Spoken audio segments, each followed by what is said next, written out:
السلام علیکم۔ Last video میں نے بنائی تھی اور اس میں نے بتایا تھا کہ پرنسپل کے کیا کیا مسئلے مسائل ہوتے ہیں اور لینی چاہیے یا نہیں لینی چاہیے نا۔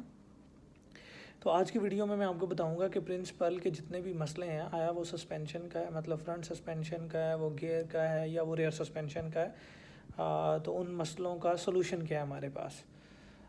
نو ڈاؤٹ کہ اس میں جو بھی پارٹ لگے آتے ہیں ان کی کوالٹی تھوڑی سی وہ ہوتی ہے، تو مطلب گاڑی 10 یا 20 ہزار چلنے کے بعد اسٹیئرنگ ریک کا بھی مسئلہ آ جاتا ہے، سسپینشن بشز کا بھی مسئلہ آ جاتا ہے، فرنٹ سسپینشن میں اوور آل مسئلے مسائل شروع ہو جاتے ہیں، اور جو ریئر سسپینشن ہے اس میں بھی اوبیسلی بشز وغیرہ خراب ہو جاتے ہیں۔ اور پہلے تو شاک کی بڑی کمپلین تھی، لیکن اب یہ ہے کہ شاک وغیرہ کمپنی نے کچھ بہتر کر لی ہیں، تو اب یہ مسئلہ نہیں آ رہا۔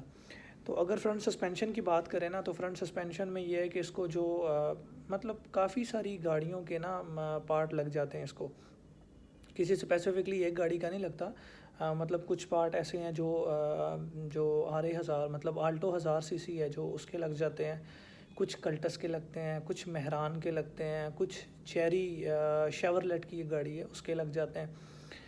تو جہاں تک ہے اس کے فرنٹ شاک کا تعلق نا، تو جو فرنٹ شاک ہیں وہ اس میں لگتے ہیں آلٹو 1000 سی سی کے، ٹھیک ہے۔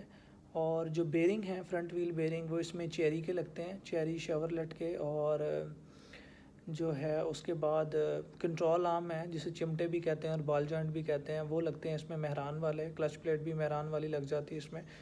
اور اسی طرح جو سی وی جوائنٹ ہے نا، جن کو ہم گوڈے کہتے ہیں، تو بیسکلی وہ سی وی جوائنٹ ہوتے ہیں، جو سی وی جوائنٹ مطلب آؤٹر ہوتے ہیں وہ اس میں لگتے ہیں کلٹس والے، اور جو سی وی جوائنٹ انر ہیں وہ اس میں لگتے ہیں مہران والے۔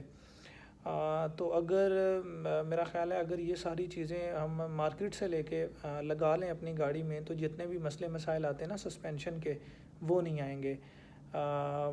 مطلب کہ گاڑیوں کے آؤٹر ایکسل بڑی جلدی خراب ہو جاتے ہیں، گاڑی تقریباً 7000 چلتی ہے تو اس کے جو آؤٹر ایکسل ہیں وہ آواز کرنے لگ جاتے ہیں۔ اب آؤٹر ایکسل کو چیک کرنے کا یہ ہے کہ جب بھی آپ گاڑی کو ٹرن کرتے ہیں لیفٹ یا رائٹ نا، تو لیفٹ رائٹ ٹرن لینے پہ جب آپ گاڑی کو چلاتے ہیں تو اس سے آواز آتی ہے نا، ٹک ٹک کی آواز آنا شروع ہو جاتی ہے۔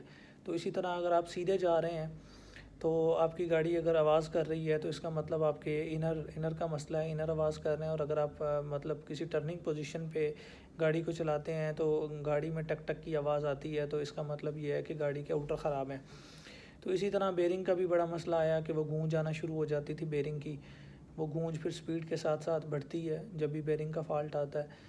تو یہ ہے کہ اگر فرنٹ سسپینشن کو آپ خود بہتر کر لیں، یہ ساری چیزیں جو میں نے آپ کو بتائی ہیں کہ ڈیفرنٹ گاڑیوں کی اس میں لگ جاتی ہیں، تو وہ اگر آپ لگا لیں تو آپ کو سسپینشن کے مسئلے نہیں آئیں گے۔ اور رہی بات جو پچھلا سسپینشن ہے اس کی، تو اس میں جو بھی بشز لگتے ہیں وہ آپ کو مارکیٹ سے مل جاتے ہیں، مطلب کوئی وہ نہیں ہے کہ مطلب جیپنیز مل جائیں گے، آپ کو ہر طرح کی کوالٹی مل جائے گی، ٹھیک ہے۔ جس طرح اگر آپ مہران کے بال جوائنٹ ڈلواتے ہیں تو یہ ضروری نہیں ہے کہ وہ چائنا کے بنے ہوئے یا جاپان کے بنے ہوئے آپ نے لینے ہیں، آپ پاکستان کے کسی بھی برانڈ کی کوئی بھی اچھی وہ لے لیں آپ کوالٹی، تو وہ آپ لگا سکتے ہیں، اس میں کوئی مسئلہ ہی نہیں ہے۔ کم از کم کو اگلے 6-8 ماہ یا 1 سال 2 سال کے لیے آپ سکون میں ہو جائیں گے۔ اور اسی طرح اگر آپ بیرنگ ڈلواتے ہیں تو NTN جاپان کے بیرنگ ڈلوائیں آپ، ان کی کوالٹی بہت بہتر ہے ایز کمپیئر ٹو کہ اگر آپ میکس ڈلواتے ہیں یا کوئی اور بیرنگ یوز کر لیتے ہیں۔ میکس میں بھی بہت سے وہ ہیں، اگر میکس آپ کو 1 نمبر مل جاتا ہے، چائنا کا برانڈ ہے وہ بھی، تو میکس آپ ڈلوائیں بالکل، اس میں مسئلہ ہی کوئی نہیں ہے۔ اسی طرح جو ریئر سسپینشن ہے اس میں یہ ہے کہ اس کو جو پچھلے شاک آتے ہیں نا وہ بھی چیری کے آتے ہیں، مطلب شیورلیٹ کے، یا بلال گنج اگر آپ وزٹ کریں تو آپ کو کوئی نہ کوئی شاخ اس کے سائز کا مل جائے گا۔ پچھلے ویل کے جو بیرنگ ہوتے ہیں، دو بیرنگ ہوتے ہیں ایک ویل کے اندر، لیفٹ میں بھی 2 اور رائٹ میں بھی 2، وہ مہران والے لگتے ہیں۔ آپ NTN جاپان کے بیرنگ ڈلوائیں اور میرا نہیں خیال کہ 1.5-2 سال کوئی پریشانی آئے گی آپ کو۔ اور اس کے علاوہ گیئر کا ایشو آتا ہے، مطلب بیرنگ کا ایشو آتا ہے کلچ کے ساتھ نا، جب کلچ پلیٹ ریپلیس ہوتی ہے تو اپنی کلچ کی پہلی بات تو یہ ہے کہ کلچ پلیٹ کی ایڈجسٹمنٹ آپ پراپر کروائیں، یہ نہ ہو کہ آپ ہاف کلچ یوز کرتے ہوئے گاڑی چلا رہے ہوں تو اس سے بھی کلچ پلیٹ اڑ جاتی ہے، اور اگر اڑ جائے تو پھر یہ ہے کہ اس میں آپ DK جاپان کی ڈلوائیں تو مہران والی سیم ایز اٹ از اس میں لگ جاتی ہے، کوئی مسئلہ پریشانی نہیں ہے۔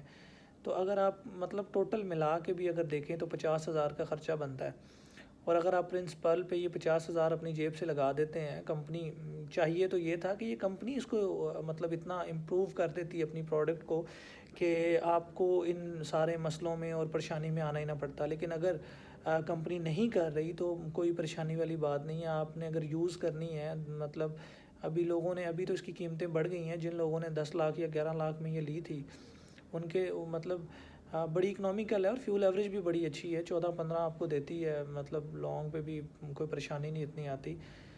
تو اگر آپ نے گاڑی رکھنی ہے تو پھر 40-50 ہزار روپے اس پہ لگائیں، اپنے حساب سے اسے وہ کر لیں تو آرام سے آپ یوز کر سکتے ہیں. اگر آپ اس کو کمپیئر کر رہے ہیں مہران کے ساتھ ایک 800 سی سی انجن کو یا پرنسپل کو، تو اوبویسلی مہران سے بہت سی چیزیں اس میں بہتر ہیں. اس کی بریکس بڑی اچھی بریک ہے اس میں، اور اسٹیئرنگ بھی دیکھ لیں، الیکٹرانک اسٹیئرنگ آپ کو مل جاتا ہے. مطلب الیکٹرک اسسٹ ہے، موٹر لگی ہوئی ہے اس میں، تو آپ کو کوئی پریشانی نہیں آتی اس میں. تو یہ چھوٹے چھوٹے سسپینشن کے ایشوز ہیں یا الیکٹرانکلی تھوڑے سے ایشوز ہیں. اس کے پہلے مسئلہ یہ آیا تھا کہ اس کا جو اے سی کنٹرول پینل تھا وہ مطلب کام کرنا چھوڑ جاتا تھا. ڈائریکشن موٹرز جو لگی ہوتی وہ کام کرنی چھوڑ جاتی تھی. مطلب کہ جتنا بھی وہ ایئر کا فلو تھا نا، وہ اگر آپ نے ونڈ سکرین کی طرف کرنا ہے یا فرنٹ پہ کرنا ہے یا پاؤں میں کرنا ہے، تو وہ جتنے بھی ایئر کے موڈز تھے وہ بھی اوبویسلی اسی پینل سے کنٹرول ہو رہے ہوتے ہیں موٹرز کے تھرو. تو وہ بھی مسئلہ کرتے تھے. اب یہ ہے کہ نئی جتنی بھی گاڑیاں آ رہی ہیں ان میں یہ کم از کم یہ مسئلے مسائل نہیں ہیں. تو اسی طرح بلور کا ایشو آیا تھا پہلے، لیکن ابھی وہ کمپنی نے سولو کر دیا ہے، اس میں کوئی وہ مسئلہ نہیں ہے. تو اس طرح کے چھوٹے چھوٹے ایشوز ہیں مطلب گاڑی میں، پرنسپل میں، لیکن ان کا سلوشن بھی ہے. آپ اس کو مطلب 40-50 ہزار اپنی جیب سے اگر لگا سکتے ہیں اگر، تو ضرور لگائیں اس پہ. 10 لاکھ کی رینج میں اگر آپ کے پاس گاڑی ہے تو ابھی مارکیٹ میں دیکھیں نا، مطلب گاڑیاں اتنی مہنگی ہو گئی ہیں، کچھ ملتا ہی نہیں ہے. تو یہ چیزیں اگر آپ اپ گریڈ کر لیں گے تو میرا نہیں خیال کہ یہ کوئی بری گاڑی ہے. آپ کو رکھنی چاہیے یہ گاڑی، اور اس کے مسئلے مسائل سولو کرنے چاہیے آپ کو. جتنے بھی پیسے لگتے ہیں اب آپ پہ، تو اس پہ لگائیں اور اس کو چلائیں. آپ بیچنا اس کا سلوشن نہیں ہے. اگر آپ اس کو بیچیں گے تو پھر سوال یہ ہے کہ نیکسٹ کون سی گاڑی لینی ہے. اور گاڑیوں کی قیمتیں اتنی بڑھ گئی ہیں کہ بہت، پاکستان میں اسپیشلی بڑا پریشان کیا ہوا ہے پرائسز نے. ڈالر کی فلیکچویشن کی وجہ سے کافی اتار چڑھا ہوا ہے پرائسز میں نا. تو یہ ہے کہ اکنامیکل ہے، اگر آپ لینا چاہتے ہیں لے لیں. مسئلے مسائل ہیں اس میں، نو ڈاؤٹ کافی سارے ہیں، لیکن ود ٹائم جو ہے وہ سولو ہو سکتے ہیں. کوئی وہ پریشانی والی بات نہیں. بہت سی چیزیں ہیں جو کمپنی کلیم کرتی ہے وارنٹی میں، لیکن کچھ چیزیں ہیں جو کمپنی اب وارنٹی میں نہیں کلیم کر رہی. وہ خیر کسٹمر کو اپنے پلے سے کروانا پڑتا ہے. لیکن مطلب ایٹ دی اینڈ پھر بھی کوئی مسئلہ نہیں ہے. اگر آپ ایک دفعہ اچھی چیز لے کے ڈلوا لیں، چائنیز پارٹ نہ ڈلوائیں. اگر آپ سی وی جوائنٹ بھی ڈلوا رہے ہیں تو 1 سال کی وارنٹی والے ڈلوائیں. تو 1 سال کے لیے تو آپ وہ بے خوف ہو گئے نا، اس کے مسئلے سے باہر آ گئے. مسئلہ آتا بھی ہے تو آپ ود ان مطلب وارنٹی میں آپ اس کو ریپلیس کروا سکتے ہیں. تو لیکن یہ ہے کہ اگر آپ مطلب فیملی میں کسی کو لے کے دینا چاہ رہے ہیں تو اوبویسلی گاڑی اکثر نا اوور ہیٹ ہو جاتی ہے اور رستے میں بند بھی ہو جاتی ہے. تو فیملی کے لیے تو نہیں یہ میں مشورہ آپ کو دوں گا کہ آپ لیں. لیکن یہ کہ اگر آپ خود لینا رکھنا چاہ رہے ہیں، اور مطلب جینٹس کے لیے کوئی مسئلہ نہیں ہے، مطلب وومن کے لیے، فیملی کے لیے مسئلہ یہ ہوتا ہے کہ اگر روڈ پہ اوور ہیٹ ہو جائے گاڑی تو وہ بڑی پریشانی ہوتی ہے، اس کو ٹو کرنا اور لانا اور لے جانا. تو اس لیے ان کے لیے تو یہ سجیسٹ نہیں کروں گا کہ فیملی کو لے کے دیں آپ. اور اگر آپ لینا چاہتے ہیں خود کے لیے لیں، کوئی مسئلہ ہی نہیں ہے جناب. چھوٹے چھوٹے مسئلے ہیں اس میں، تو وہ انشاءاللہ ود ٹائم سولو ہو جائیں گے انشاءاللہ. تو باقی چینل کو سبسکرائب کر دیں، لائک کر دیں اور ویڈیو کو شیئر کر دیں. Thank you. اللہ حافظ.